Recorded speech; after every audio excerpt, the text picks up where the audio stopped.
Straight Shift with the Car Chick, the podcast that's all about cars, buying, selling, fixing, and driving, and sometimes running fast if you're the car chick.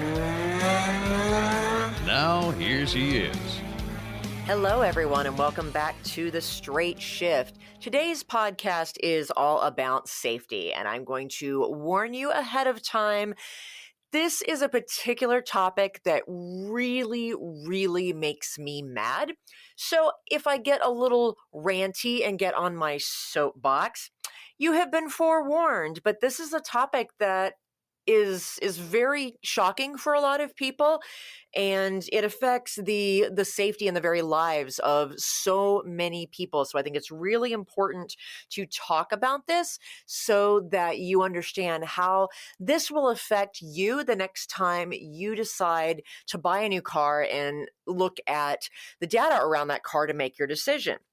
So many of my clients put safety as one of their top priorities when they are looking for a new or pre-owned vehicle for themselves.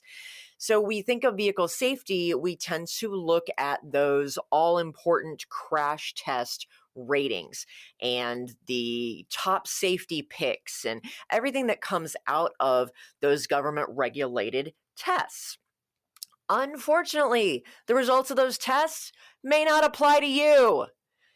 Researchers have known for decades that women are more likely to be killed or injured in a car crash. The data proves this. But have they done anything about it? No, nothing. Exactly squat. Have you ever seen a crash test dummy? Those things are so creepy. They have those indents instead of eyes and this overly pointed nose and pursed lips like they just want to kiss you. Why do they even have lips? Does a crash test dummy really need lips? Nah, they're just creepy with a capital K. But that's not actually the scary part. The scary part is that most of the dummies used in automotive crash tests by the government and the insurance industry, the ones that determine whether the car gets that 5-star rating or gets that top safety pick by Consumer Reports. Yeah, those dummies, they not only represent a man, but they represent a very specific man. A female adult crash test dummy, yeah, that does not actually exist at all. But hello, women drive cars, we go to work, we run errands, we go to the gym, we take the kids to school, we road trip. Women make up more than 50% of all licensed drivers in the United States. Granted, the majority of Americans who are killed or injured in car crashes are men, but the raw data masks the fact that women are actually at a greater risk of death or injury when a crash occurs. I'm looking at data from the National Highway Traffic Safety Administration as well as the Federal Highway Administration, and they show that men do drive more miles than women, and they're more likely to engage in risky behavior like speeding and driving under the influence, not wearing a seatbelt. Guys are just not, on average, as well behaved as women behind the wheel. But a study from the National Highway Traffic Safety Administration shows that a female driver in the front driver's seat or the front passenger seat who is wearing her seatbelt is still 17% more likely than a male to be killed if a crash takes place. In 2019, the University of Virginia did a study that for a female occupant, in either front seat, controlling for age, controlling for height, controlling for body mass, even controlling for the severity of the crash and the very specific year, make, and model of the vehicle, that female was still 73% greater risk for being severely injured in that crash than a similar aged male occupant. The scientific fact is that women's bodies just react very differently from male bodies in car crashes. And the lack of proper testing with a true anatomically accurate female crash test dummies, it has deadly consequences for women. And it's just ridiculous that we don't test with these female dummies. It's just driving me crazy because crash testing for cars has been going on for 4 decades. And the regulators know that women's bodies are different. They know that we are more at risk. There have been dozens and dozens of independent studies done over the past 4 decades that show this, but they still haven't changed the frickin' testing protocols. In fact, most crash tests are still conducted with that same 171-pound, 5'9" male dummy that was standardized in 1976 to represent the average American male. Let's just forget for a second that the average American male no longer fits those specs. The average American male these days is taller and nearly 30 pounds heavier than he was back in the 70s. So why are we still testing with that one 40-year-old dummy? I mean, he should have been retired along with his handlebar mustache and his bell bottoms. So the bottom line, ladies, is that 5-star crash test rating that your car got, and maybe that's why you bought it because you thought it was so safe. Yeah, that doesn't apply to you. The industry has been asking for change. Back in the 80s, the regulators asked for a true female dummy to do better testing, but no luck because the National Highway Traffic Safety Administration's budget got royally whacked under the Reagan administration as a part of general whacking of regulations in general. But there are some things where regulations are actually important and they actually do save lives. Even the automakers back in the mid-90s requested the same thing. And again, due to budget reasons, they were denied. And it wasn't until 2003, people, that they actually put a so-called female dummy into a crash test. But let's face it, this was not a true female dummy. It was just a scaled-down version of the male dummy. And they did that for cost reasons, of course, and they wanted to have a hybrid dummy that could represent both women and children. Really? Do women and children really have that similar body structures and size? I mean, it's ridiculous. Women are not just scaled down versions of men. Our bodies are different. And this stupid little dummy, it's 4'11" and weighs 108 pounds. I mean, really? That represents less than 5% of women in the United States. It's a perfect representation of my little Puerto Rican mother-in-law, Nancy. She's that small, and that's great that the dummy represents her. I know she's going to be safe in a car, but it doesn't represent the rest of the population. And furthermore, they don't even bother to put this so-called female dummy in the driver's seat for any of the tests. Either she's in the passenger seat like we're in the 1950s, or she's not in the car at all for the front crash test ratings. They have put that dummy in the driver's seat for a driver's side impact crash test, but that's it. Otherwise, the so-called female dummy is not in the driver's seat. I mean, come on. Even Saudi Arabia, which was the last country on the entire planet that was still forbidding women to drive, changed their laws back in 2017.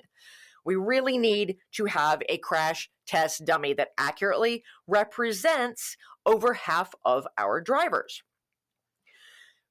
Everybody will admit, the regulators, automakers, researchers, the average educated public, we have made tremendous advances in automotive safety, and those advances have helped all the vehicle occupants, whether male or female, young or old, big, small, whatever. It's helped humans in general survive automobile crashes. But these gains have not been realized equally across the board.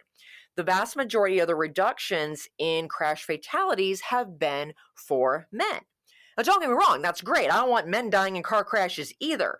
But we've got decades of statistics as well as pleas from safety advocates that we haven't done enough to make sure that vehicles are also safe for women and for just people of different body types in general.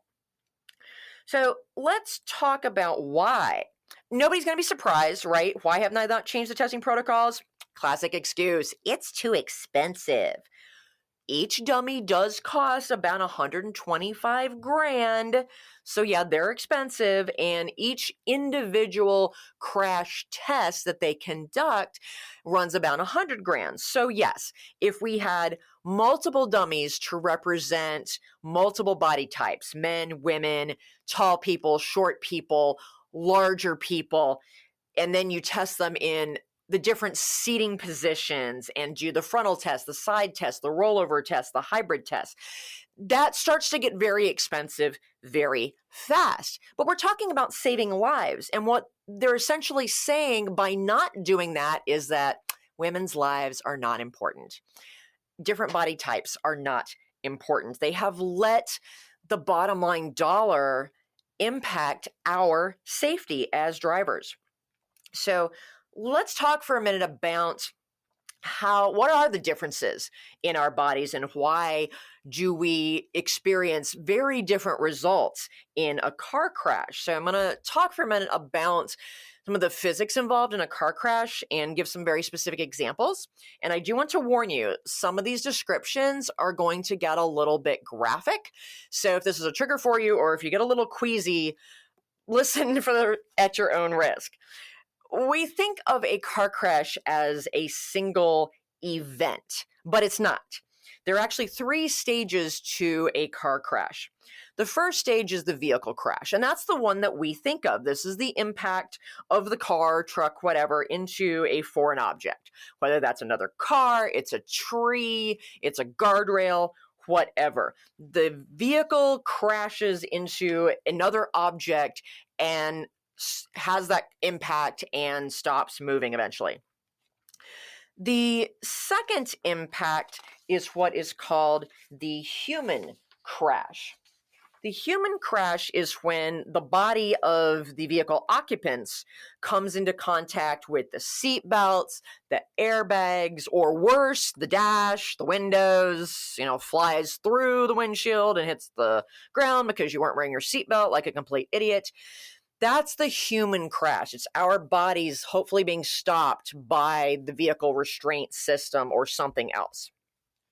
The third stage, and this is what tends to be what causes the fatalities, is called the internal crash. This is where our internal organs, our bones, our soft tissues, they continue to move inside of your body when the vehicle crashes. And this is what killed Princess Diana. It's what killed Dale Earnhardt. This is what kills the large majority of people who are in a car crash.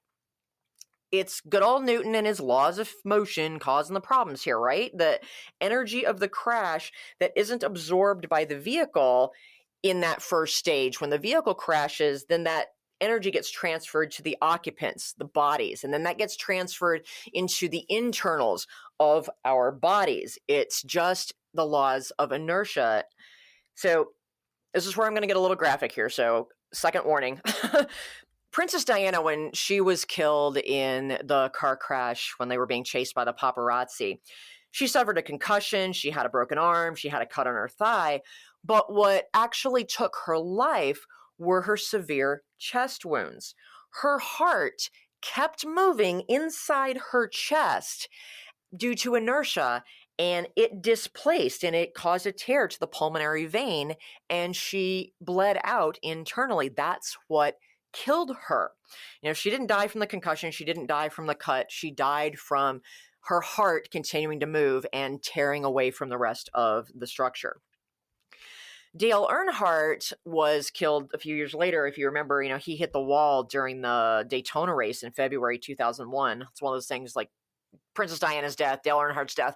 I remember very specifically where I was when each of those things occurred because I was fans of both of those individuals.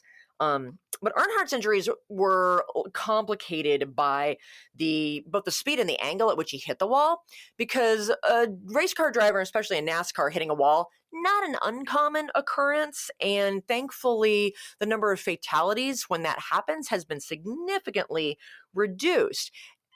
A lot due to what we learned from Dale's injury. He died of what was called a basilar skull ring fracture. The bone at the very base of the skull broke. This injury has killed lots and lots of race car drivers over the years, and there were a number of them that all died within kind of a year of when Dale Earnhardt died, and that really is what kind of got NASCAR and some of the racing organizations to look a little more closely at this. What happened is it's not just an impact to the face and the jaw and the head, but it's called internal head loading. Basically, your head keeps moving, and in the case of race car drivers, at a very high rate of speed. And the job of your spine and all your neck muscles are to hold your head in place. But when you're moving that fast and then the vehicle stops and your head keeps moving, the spine and the neck muscles aren't strong enough to stop that motion, and then the bone at the base breaks and it literally separates the skull from the rest of the spine. I know that's just, it's really gross, but that's what happens. And that's why the Hans device is required at nearly all levels of racing now. We wear them even in Lemons racing. So what a Hans device is it is a device that sits, it's two metal pieces that sit over your shoulders and go underneath the shoulder straps of the 5-point racing harness. And then the device itself then hooks to these clips that are bolted into your helmet. And what it does is it keeps your head on your shoulders. So it acts as an additional restraint system to enhance your own musculature and skeletal structures, and it literally keeps your head on your body if you're in a crash. And that device has saved dozens of lives over the past 2 decades since it started to become required, and that's why it's trickled down even into the lowest levels of racing. We have to have a Hans device, and it really works. It saves a lot of lives. So going back to talking about regular vehicles and their restraint systems, the restraint systems we have, the seat belts, the airbags, they are also intended to limit the motion and that transfer of energy from the vehicle to the body in a crash. And they do it very well. They save many, many lives, but to do it effectively across a range of body types, the car makers and the crash testers, they need to consider that you have to test with different body types and not just different shapes and sizes, but you also have to consider the different internal material properties of those bodies. So I'm going to take a quick break, and when we come back, we're going to talk about really what are the differences in our bodies and how does that affect the way our bodies react in a crash and why some of us are at greater risk than others. I'll be right back after this.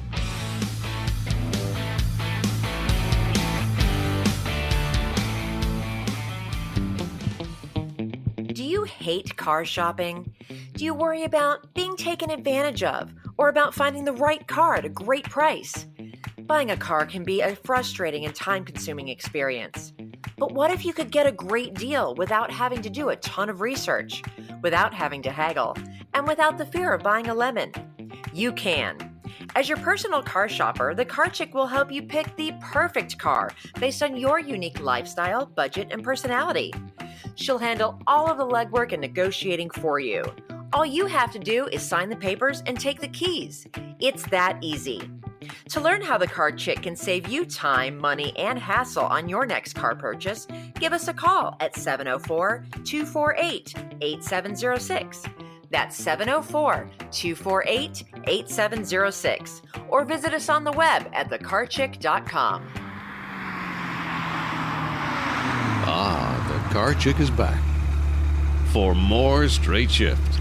Welcome back to the Straight Shift. Today we are talking about crash test ratings for vehicles and why they don't actually apply to women or people of other body structures and types than this one very, very narrow, specific male body that was developed for crash test dummies back in 1976.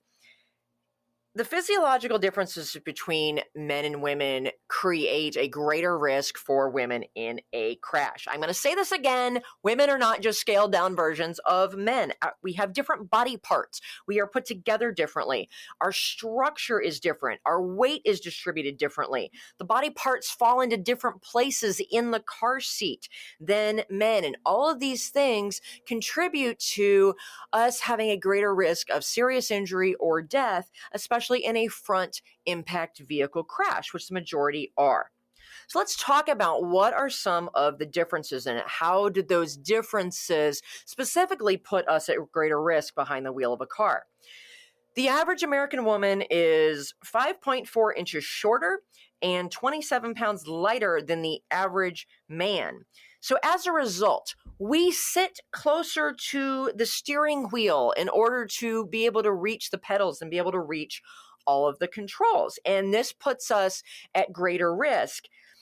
80% more likely to have a severe leg injury, nearly 60% more likely to suffer an arm injury in a frontal impact crash.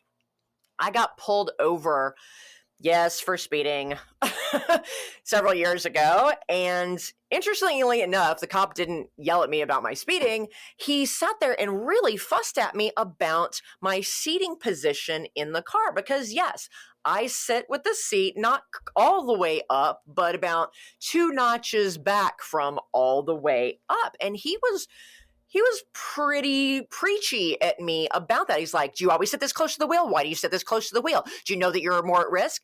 And I'm like, I appreciated that he was concerned about my safety, but when he asked, he's like, do you always sit this close to the wheel? And I said, only when I want to get the clutch all the way to the floor. Granted, my snarky response probably did not, help me get out of that speeding ticket in any way, shape, or form. But that's the problem. I have to sit close enough so that I can push the clutch all the way in. The clutch on Maggie is on the firewall, and you have to push it all the way in to start the car. The clutch catches low. So I have to push it all the way in order to drive the car without having to tweak and rotate my hips and pelvis to get it all the way down, which is A, dangerous, and B, very painful. So yes, I do sit that close to the wheel all the time.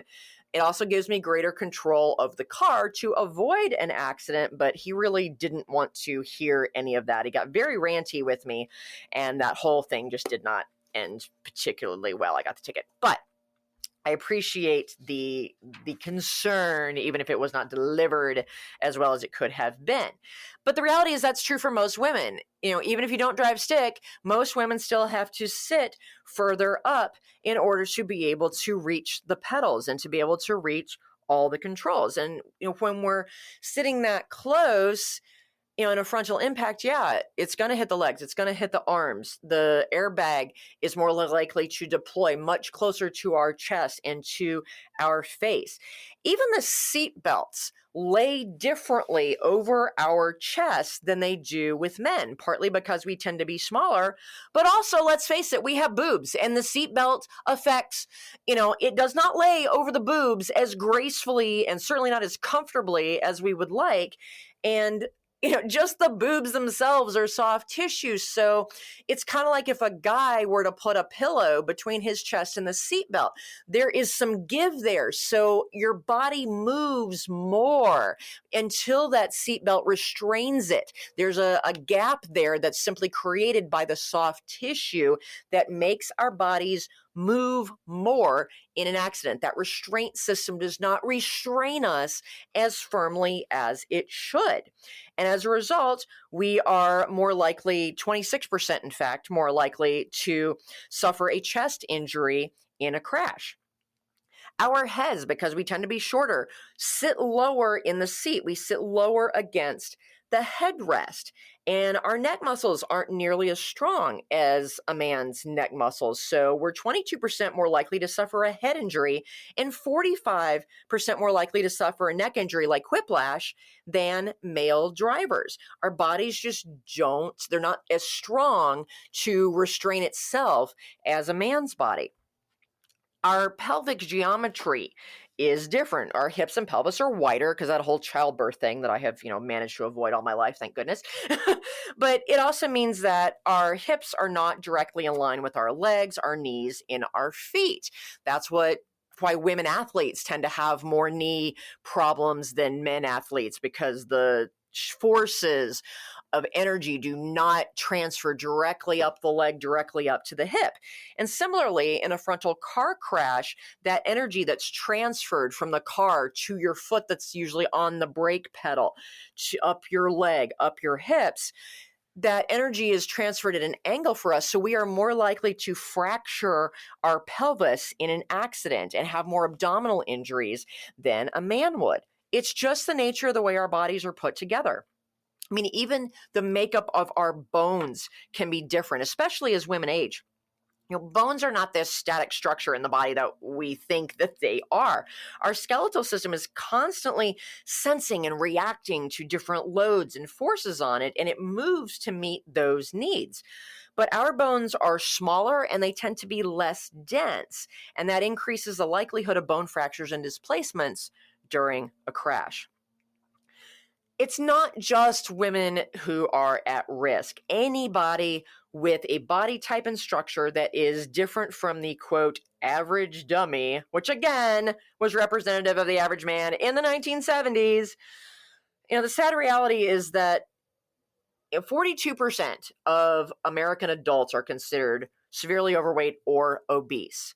Unfortunately, we've gotten fatter. We just have, even before the pandemic. But those larger drivers, they are 78% more likely to die in a car crash as compared to normal weight drivers. And part of that is due to other circumstances because they tend to have other underlying health factors like a weakened heart or maybe diabetes or other internal health issues related to the obesity that does not allow their bodies to handle the trauma of a crash as well as someone who is a little bit more fit. But it also has to do with that extra soft tissue that makes it more difficult for the vehicle's restraint system to truly restrain them in that secondary human crash and the third level internal crash that happens. There is actually an obese crash test dummy. That one does exist. Humanetics is the leading manufacturer of crash test dummies, and they have recognized that the dummy that everybody's using from the 70s is just not representative at all of our population. So they did want to see what is the effect of a car crash on someone who has a higher body mass index, higher level of body fat. It's just not regulated in the safety test, but it does exist. Granted, it's a man, it's an obese man, but at least they're making some progress here. So why are the automakers just not making an effort to build cars that are safer for a wider variety of drivers and occupants? Why are they still building cars to that one 1976 crash test dummy? Again, cost. It always comes down to the bottom line. They engineer their vehicles specifically to pass the existing crash tests. And as we've seen, it's an overwhelming bias towards an average man. That's not even average anymore. So it's kind of like the driver's ed classes in the United States, which I also rant about, that are most of them are specifically designed to get the kid to pass the test, not to actually teach them to drive safely. So we tend to do things to, the least amount that we absolutely have to in order to get by. That is unfortunately just the reality of the world that we live in, but it creates a significant danger for drivers and passengers on the road. It's going to take the regulators changing those testing standards in order to force most of the automotive industry into creating safer vehicles. They will now have to engineer to a higher standard. And we know that this is true. And I'm going to call BS on a lot of the regulators who say, oh, well, it's too expensive. I mean, it would take too much time to, change everything and for the automakers to react. Yeah, BS. On the few occasions in the past where regulators or test organizations have changed that testing standard and set a higher bar for safety, yeah, the automakers have scrambled to ace that new test. It's what happened when they started doing side impact tests instead of just front impact tests. All of a sudden, everybody scrambled and added more rigid structures to the car doors and added side impact airbags because now suddenly they had this new test that they were going to be required to ace in order to be able to continue their safe car bragging rights. And I say, the majority of the automotive industry, there are some automakers that over the years have really made an effort to do more comprehensive testing and to develop safety systems that benefit a wider variety of drivers and passengers. Way back in the 90s, both Volvo and Toyota, a lot of the car makers at that time were redesigning a lot of the safety systems, the seat belts, etc., the headrests, to try and reduce whiplash. They wanted to be able to even have the car seats themselves better absorb that crash energy and restrain the head, because we were seeing so much whiplash and so many lawsuits related to whiplash that they really wanted to reduce that. And the changes that were made by Volvo and Toyota had a better effect, better positive effect, the reduction of that whiplash for both men and women. Now, by contrast, the other automakers that were doing the same changes, they reduced whiplash injuries by 70% in the male occupants, but there was zero benefit to the female occupants in the cars. Only Volvo and Toyota made changes that affected both body types equally. And that's one of the reputations that, in the past, Volvo had a reputation for being very, very safe cars back in the day. And Toyota has always had a reputation for safety and reliability, but people still think about safe cars. They still think about that Volvo brand back in the day. I'm not saying what they are now, but that was one of the main reasons, because they did the testing and they cared about not just the one crash test dummy, but a variety of vehicle occupants. And they accomplished that through computer models, because they didn't have the crash test dummies, but they were starting to be able to develop computer models because that technology was getting better. And they were able to create simulations that not only simulated different types of crashes, but how different types of human bodies, different shapes, different sizes, the different sexes, how they reacted in a crash, as that data was very readily available from independent sources. And even in 2000, they developed a computer model of a pregnant woman to test how an expecting mother's body would react in a crash. Because now you're talking about the internal crash, you're now talking about the fetus moving inside of the uterus and what was the effect to that unborn child. So it's really very interesting how they were able to do that. And even better, Toyota shared freely that technology with universities and with other automakers who wanted to do more comprehensive testing. They just gave it away so that the industry on a whole could be safer, which is just awesome. On an interesting side note, Subaru, which is also known for their safety, and they do a lot more extensive testing internally than a lot of other automakers do, but they have even expanded some of their testing to include pet safety tests, because Subaru is all about the animals too, and being able to bring the dogs with them. So they partnered with the Center for Pet Safety, which is a cool nonprofit research and consumer advocacy group, and they studied the effectiveness and safety of various pet crates and carriers in the event of a crash. And the study identified the top 3 safest pet crates and carriers for your dog to put in the car. And that was really cool. They did not test with cat carriers because cats hate to ride in cars, and most people don't take their cats along for rides unless they're going to the vet. So it was focused on dogs, but I know so many people do want their dog to be safe in the car. So yay, Subaru, for partnering to do that.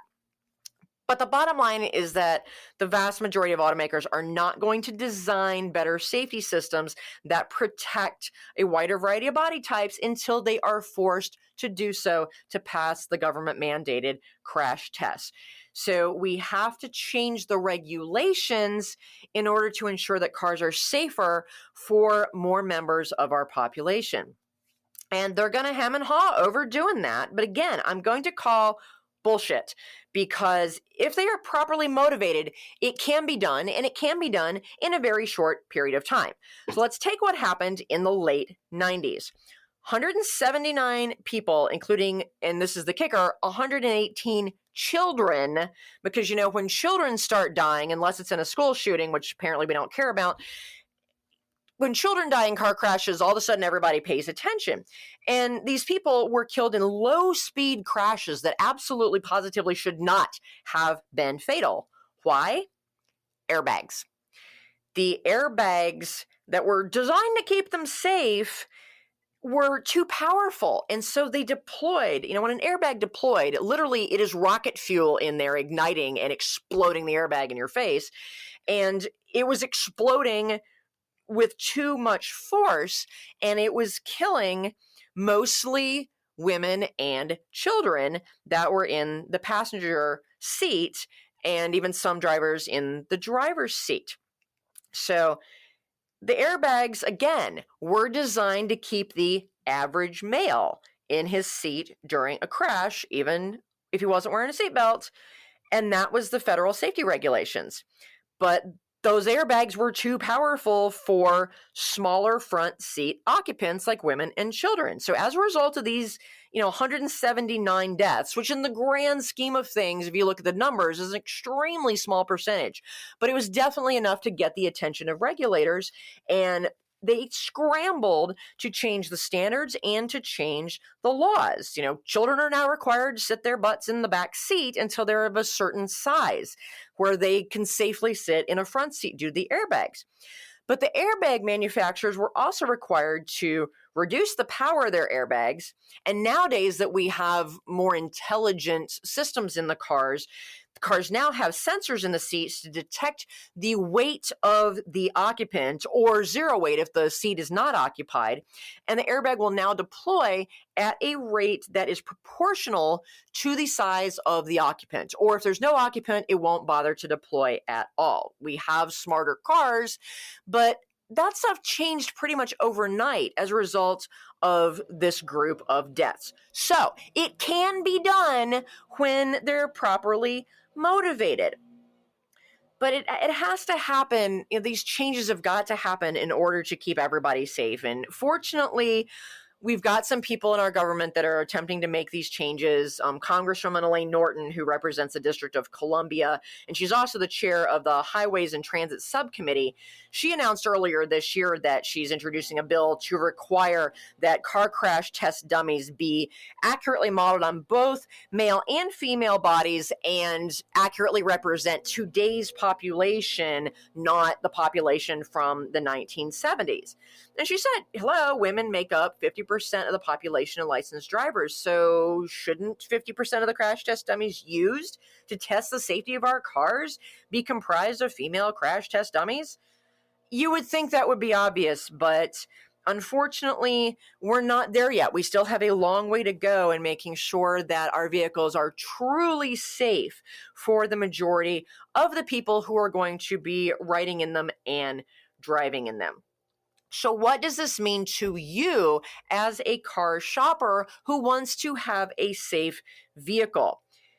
Still look at those crash test ratings because, they're still better than nothing, but take them with a grain of salt, because unless you're a 5'9", 170-pound man, they don't completely apply to you. So what can you do in your car, whether it's a new one that you're looking to buy or the one that you've already got? Only sit as close to the wheel as you have to in order to achieve the correct seating position. And that is to where sit in the seat and make sure you adjust the seat back so that you are very straight up and down. The people that lean the seat back and, drive the car like they're in a lazy boy, one, they look ridiculous. You do not look cool. You look stupid. And it's not safe. You don't have control of the car, nor is that seat going to protect you if you're in an accident. So the seat needs to be straight up and down. Your head needs to be able to rest very gently against the center of the headrest. So adjust that headrest up or down as much as you need to. Granted, if you are particularly short of stature, it may not be enough for you, but just make sure that your head is resting against the back of the top of the seat. And sit the seat, slide it forward or backward until when you reach your arm out, keeping your shoulder against the back of the seat, just drape your wrist over the steering wheel. The steering wheel should hit exactly where the bend in your wrist is with your arm straight.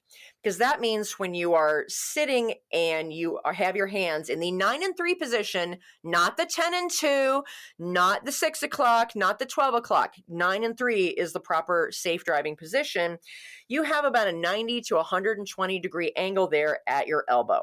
That is what gives you the best control over that wheel, over that car. You're able to use all of your upper body, not just your shoulder muscles or your arm muscles, but also your lats to control that car if you need to take evasive action. And your leg should, if you take your leg and put it like between the pedals or put it underneath the brake pedal, your foot with your leg straight should just touch the firewall. That way, when your foot hits the brake, there's still a little bit of give in your knee, and you still have a little bit more extension in your leg, because if you're in a situation where you have to slam on those brakes, that brake pedal goes to the floor a lot faster than you think it does, much more so than if you're just hitting it to, come up to a stoplight. Emergency braking is different. So you need to have that little bit of extra extension in your leg if you have to slam on that brake pedal and be able to stop in time. So that is where your body should be.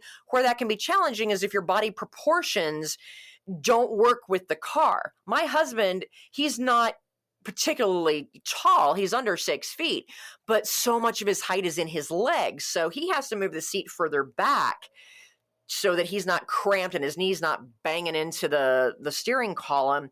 But then the wheel is too far away. So he actually has a steering wheel extender on one of his cars because his body proportions are just different. So you have to find the seating position that is comfortable for you and is also as safe as possible within those limits. So really play around with where your seating position is to make sure that you are safe and comfortable.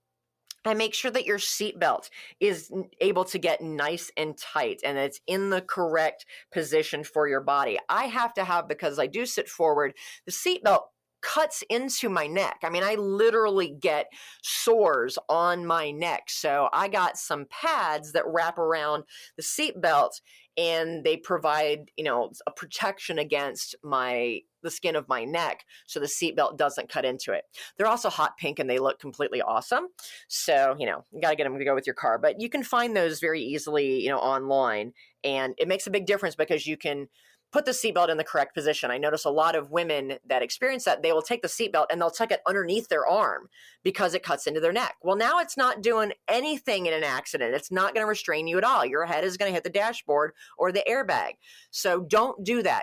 Put the seatbelt in the proper position. And if you have to get one of those little pads to sit around it, definitely do that. But the most important thing you should do is pay attention. The number one safety feature in any car is the driver. So if you are paying attention, you have a better chance of avoiding that car crash to begin with. And that is obviously the absolute safest way to go. So I hope this information has been helpful, if not somewhat alarming, but we have to understand that we have a huge, huge data bias in our society. It doesn't just apply to the crash test ratings for cars. It permeates all of our society because the standards are still so antiquated and very skewed toward the average white man. And it has life-changing and life-concerning effects for so many people in our population. So be aware and know that we have a lot of changes that we need to make in order to have safety regulations apply to all, or at least a majority of our drivers. With all that being said, drive safely out there, people. I'll see you next time.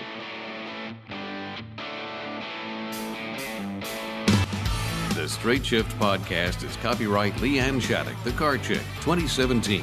All views expressed by guest and or co-hosts are those of the guest and or co-hosts, and not necessarily those of LeeAnn Shattuck or The Car Chick.